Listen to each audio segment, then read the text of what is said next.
Channel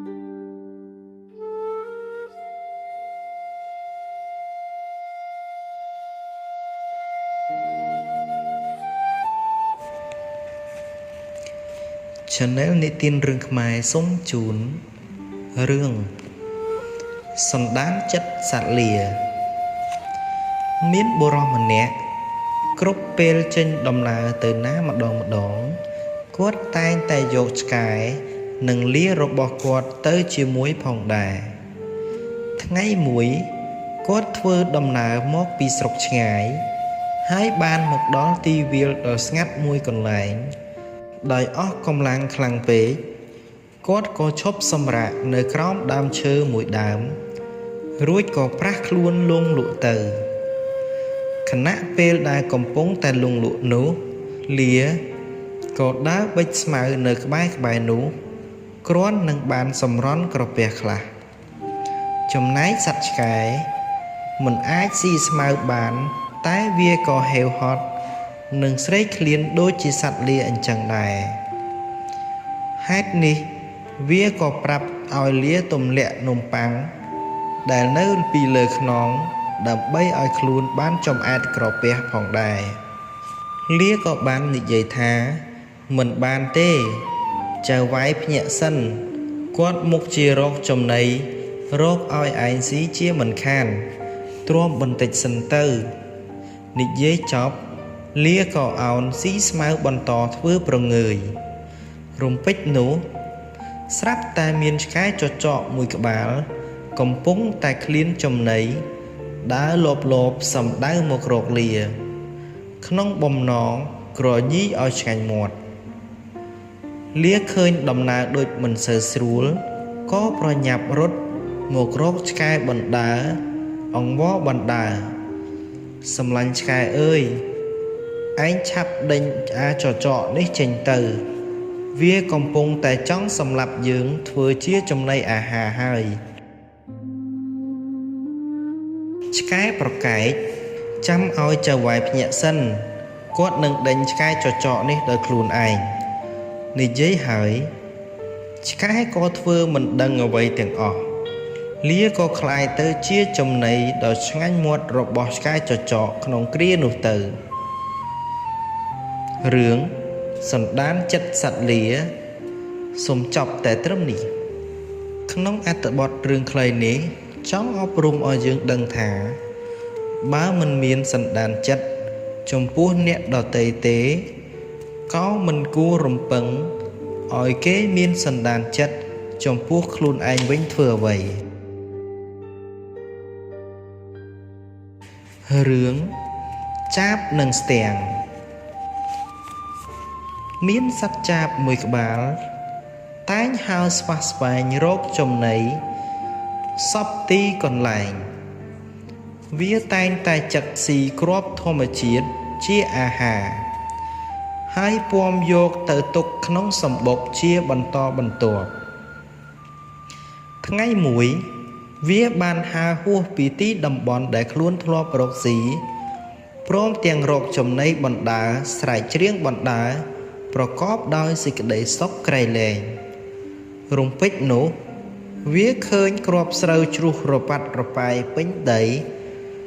ទើបហើរទម្លាក់ខ្លួនសំដៅទៅរកគ្រាប់ស្រូវនោះដោយក្តីត្រេកអរតែថ្ងៃនេះគឺជាថ្ងៃសោយរបស់សត្វចាបកំសត់នោះហើយគ្រាន់តែចុះទៅដល់ចឹកបានមួយគ្រាប់ពីរគ្រាប់ស្រាប់តែមានសំណាញ់មួយវត្តក្លឹបគ្របចិត្តពីលើទោះសត្វចាបខំប្រឹងរើបំរាស់យ៉ាងណាក៏រើមិនរួចអស់ពេលជាយូរដែលចាបខំព្យាយាមគេចខ្លួនឲ្យផុតពីសំណាញ់តែក៏នៅតែមិនអាចសម្រេចវាក៏ពោលរអ៊ូទាំងអស់សង្ឃឹមថាខាតដល់កហើយអញអាពួកស្ទាំងពួកខ្លែងវាក៏ឆាបបំផ្លាញជីវិតអ្នកដតីអស់ច្រើនប៉ុណ្ណាក៏មិនដែលមាននរណាធ្វើអីកើតឯរូបយើងវិញគ្រាន់តែស៊ីស្រូវមួយគ្រាប់ក៏ជាប់ទោសប្រហារជីវិតដែរ រឿងសត្វចាបនិងស្ទាំងសូមចប់តែត្រឹមនេះក្នុងអត្ថបទរឿងខ្លីនេះដែរគឺចង់អប់រំឲ្យយើងដឹងថាអ្នកដែលមានអំណាចតូចទាបតែងតែខាតបង់និងត្រូវរងគ្រោះដោយសារអ្នកដទៃជាប្រចាំរឿង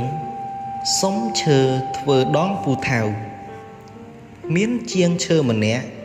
គាត់ចង់បានឈើល្អមួយកំណាត់ដើម្បីយកធ្វើជាដងពូថៅគាត់ក៏ធ្វើដំណើរចូលទៅក្នុងព្រៃដើម្បីរកឈើណាល្អព្រមទាំងបន់ស្រន់សុំយកកំណាត់ឈើពីដើមឈើក្នុងព្រៃទាំងឡាយសម្រាប់យកធ្វើជាដងពូថៅនោះក្រោយពីបន់ស្រន់សុំឈើបណ្ដាតដើមឈើរួចមកដើមឈើនៅក្នុងព្រៃក៏មានចិត្តអាណិតដល់ជាងឈើនោះជាខ្លាំងទើបនាំគ្នាប្រជុំហើយសម្រេចឲ្យឈើមួយដើមបូជាខ្លួនដើម្បីឲ្យបុរសនោះយកទៅធ្វើជាដងពូថៅដើមស្រល់ក៏និយាយទៅកាន់បុរសនោះថា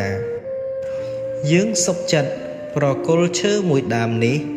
ឲ្យទៅឯងហើយក្រោយពីសុំបានដូចបំណងហើយជាងឈើក៏ចាប់យកឈើនោះទៅធ្វើជាដងពូថៅ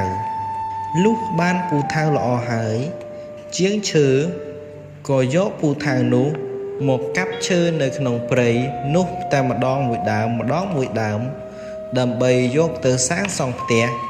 យកទៅលក់រហូតដល់ទៅជិតអស់ព្រៃទើបពួកឈើទាំងនោះដឹងខ្លួនថាពេលនេះគ្រោះអាសន្នមកដល់ហើយយើងមិនគួរលះបង់ជីវិតមិត្តរបស់ខ្លួនឲ្យទៅសត្រូវបែបនេះសោះការបំផ្លាញមិត្តដើម្បីបំពេញចិត្តសត្រូវគឺជាការនាំគ្រោះភ័យមកដល់ខ្លួនរឿងក្អែកនិងពស់មានក្អែកមួយក្បាលដែលមានចិត្តលោភលន់ហើយក៏ល្ងងផងដែរថ្ងៃមួយពេលកំពុងហើរស្វះស្វែងរកចំណីក្អែកក៏ប្រទះឃើញពស់មួយក្បាលដេកស្ងៀមនៅនឹងដីវាក៏គិតក្នុងចិត្តថាលៀបមកដល់ហើយអីយ៉ាថ្ងៃនេះអញបានស៊ីសាច់ពស់ហើយគិតរួចវាក៏បោះពួយយ៉ាងលឿនតម្រង់ទៅរកពស់បំរុងចឹកប្រឡាយឲ្យខ្សែសង្ខារដើម្បីយកមកធ្វើជាអាហាររបស់ខ្លួនតែផ្ទុយទៅវិញពេលដែលវាចុះមកដល់ដីមិនទាន់ទាំងបានចឹកពស់អ្វីបន្តិចផងស្រាប់តែពស់រហ័សជាងក៏ក្របួយក្អែកជាប់ហើយយកខ្លួនវារួមរឹតទាល់តែក្អែកដាច់ខ្យល់ងាប់បាត់ទៅពេលកំពុងតែជិតដាច់ខ្យល់វាក៏ពោលដោយក្តីសោកស្ដាយថាពុទ្ធោអើយអាត្មាអញនឹកស្មានថាបានរបស់ឆ្ងាញ់យកមកធ្វើជាអាហារមិនគួរណាបែរជាមកខ្សែសង្ខារដោយសារតែពស់ទៅវិញសោះរឿងក្អែកនិងពស់គឺចប់តែត្រឹមនេះក្នុងអត្ថបទរឿងខ្លីនេះចង់អប់រំឲ្យយើងដឹងថាគ្មានរបស់សំខាន់អ្វីដែលបានមកដោយងាយៗនោះទេអ្វីគ្រប់យ៉ាងសុទ្ធតែត្រូវឆ្លងកាត់ក្តីលំបាកអ្នកដែលគិតថានឹងចង់បានរបស់អ្វីដោយងាយតែងតែធ្វើឲ្យខ្លួនឯងលំបាកជាប្រចាំរឿងជើងនិងក្រពះមានបុរសម្នាក់ពូកែខាងស៊ីហើយក៏ពូកែខាងធ្វើដំណើរផងដែរថ្ងៃមួយពេលដែលបុរសនោះកំពុងដេកលក់ជើងនិងក្រពះរបស់គេក៏ប្រកែកគ្នាថាតើអ្នកណាមានគុណសម្បត្តិជាងអ្នកណាជើងបានអះអាងថាយើងមានគុណសម្បត្តិជាងឯងព្រោះយើងខ្លាំងជាងឯងរឿងអីត្រូវអញ្ចឹងពស់ប្រកែកជើងក៏បកស្រាយឲ្យពស់ស្ដាប់តើមិនមែនដោយសារតែយើងទេឬ ដែលនាំខ្លួនប្រាណទាំងមូលទៅណាមកណាព្រមទាំងទ្រនឹងទម្ងន់សពបែបយ៉ាងដូចនេះថាឯងនិយាយនឹងវាពិតតែចោះពោះបកស្រាយទៅវិញឯងភ្លេចហើយឬថាការដែលឯងអាចមានកម្លាំងរឹងប៉ឹងអាចដើរហើរទៅណាមកណាបានដូចសពថ្ងៃនេះមិនមែនដោយសារតែអាហារដែលយើងផ្ដល់ឲ្យឯងទេឬរឿងជើងនិងក្រពះសូមចប់តែត្រឹមនេះក្នុងអត្ថបទដ៏ខ្លីនេះគឺចង់ឲ្យយើងដឹងថាទូកពឹងច្រវាសំណាបយោងដីស្រីយោងប្រុស